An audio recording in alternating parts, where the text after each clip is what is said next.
Hi மக்களே, எப்பவும் ஒரே மாதிரி மட்டன் குழம்பு செஞ்சு போர் அடிச்சிடுச்சா? இன்னைக்கு நம்ம வீட்டு ஸ்பெஷல் சீக்ரெட் மெத்தடில் தேங்காய் பால் ஊற்றி ஒரு தரமான மட்டன் குழம்பு வைக்க போகிறோம். இந்த மாதிரி ஒரு வாட்டி நீங்கள் செஞ்சு பாருங்கள், வீட்டில் எல்லாரும் உங்களை தான் பாராட்டுவாங்க. வாங்க எப்படி பண்ணுறதுன்னு பார்க்கலாமா? இன்றைக்கி நான் மட்டன் குழம்பு பண்ணுறதுக்கு 400 கிராம் மட்டனை எடுத்து நல்லா க்ளீன் பண்ணி வாஷ் பண்ணி வச்சுருக்கேன். இப்போது வேறு என்ன தேவைன்னு பார்த்துடலாமா? 250 கிராம் சின்ன வெங்காயத்தை ரெண்டாக கட் பண்ணி எடுத்திருக்கேன்.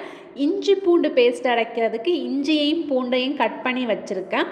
அப்புறம் பொடி பொடியாக நறுக்குன கொத்தமல்லி, புதினா, ஒரு பச்சை மிளகாவை ரெண்டாக கட் பண்ணி வச்சுருக்கேன். ஒரு தக்காளியை சின்னதாக கட் பண்ணி எடுத்திருக்கேன். அப்புறம் ஒரு சின்ன துண்டு பட்டை, 2 கிராம்பு, 2 ஏலக்காய், இது எல்லாத்தையும் மிக்சியில் போட்டு அரைச்சி பவுடராக எடுத்து வச்சுருக்கேன்.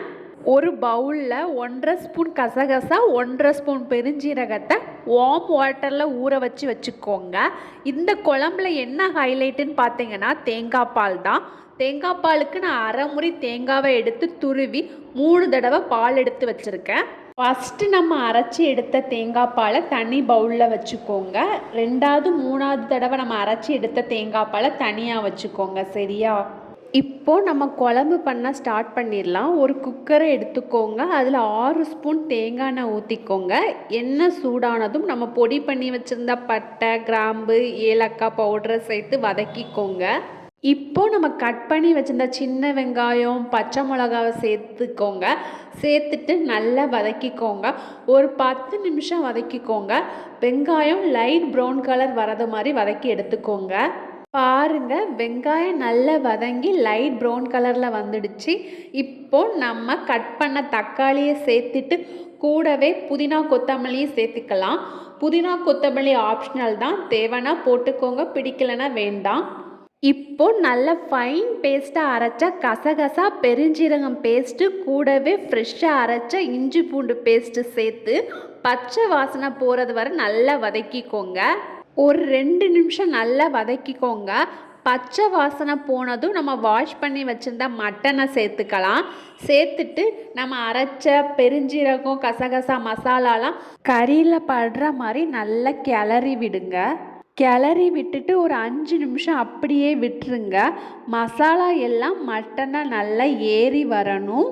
இப்போது நம்ம எடுத்து வச்சுருந்த 2வது 3வது தேங்காய் பாலை ஊற்றிட்டு நல்லா கலக்கி விடுங்க.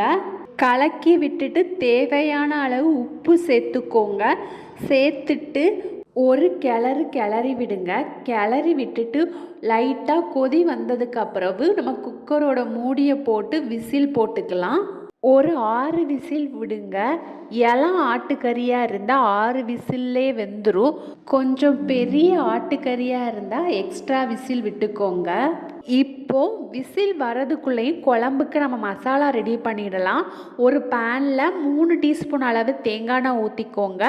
எண்ணெய் சூடானது காரத்திற்கேற்ப மிளகாய் பவுட்ரு சேர்த்துக்கோங்க.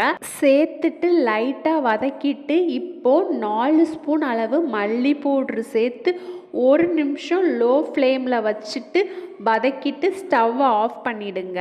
மசாலா கருகிடக்கூடாது, இந்த மாதிரி வதக்கிக்கோங்க. இந்த மாதிரி செஞ்சால் குழம்பு நல்ல கலராகவும் குழம்புக்கு நல்ல டேஸ்ட்டும் கொடுக்கும். குழம்புக்கு மசாலா ரெடி ஆயிடுச்சு. இப்போ கறி வெந்துடுச்சான்னு செக் பண்ணிடலாம். விசில் போனதும் குக்கரை ஓப்பன் பண்ணி பாருங்கள், கறி வெந்துடுச்சான்னு பாருங்கள். நான் 6 விசில் தான் விட்டேன். கறி எனக்கு வெந்துடுச்சு. இன்கேஸ் உங்கள் கறி வேகலைன்னா நீங்கள் எக்ஸ்ட்ரா விசில் விட்டுக்கோங்க. நம்ம கறி நல்லா வெந்துருச்சு. நம்ம ரெடி பண்ண மசாலாவை இதில் சேர்த்து கறியில் மசாலா படுற மாதிரி நல்லா கிளறி விடுங்க. ஒரு 10 நிமிஷம் நல்லா கொதிக்க விடுங்க. கொதிச்சு வந்ததுக்கப்புறம் நம்ம ரெடி பண்ணி வச்சுருந்த தேங்காய் பாலை சேர்த்து நல்லா கலக்கி விட்டுக்கோங்க. கலக்கி விட்டுட்டு ஸ்டவ்வை ஸ்டிம்மில் வச்சுக்கோங்க. ஒரு 10 நிமிஷம் கழித்து ஒரு கொதி வந்ததுக்கப்புறம் ஸ்டவ்வை ஆஃப் பண்ணிடுங்க. அப்படியே 4 தெருவுக்கு வாசனை தூக்கும் நம்ம வீட்டு ஸ்டைல் தேங்காய் பால் மட்டன் குழம்பு ரெடி மக்களே. பார்க்கும்போதே செம டேஸ்டியாக இருக்குல்ல? நீங்களும் கண்டிப்பாக ட்ரை பண்ணி பார்த்துட்டு எப்படி இருந்துச்சுன்னு கமெண்ட்ஸில் சொல்லுங்கள் ஃப்ரெண்ட்ஸ். கண்டிப்பாக இதை நீங்கள் ட்ரை பண்ணி பாருங்கள். இந்த வீடியோ பிடிச்சிருந்தால் லைக் பண்ணிவிட்டு நம்ம வீட்டு விலாக் எஸ்எம் சேனலை சப்ஸ்கிரைப் பண்ணி சப்போர்ட் பண்ணுங்கள் ஃப்ரெண்ட்ஸ். நெக்ஸ்ட் ஒரு வீடியோவில் பார்க்கலாம். டாட்டா.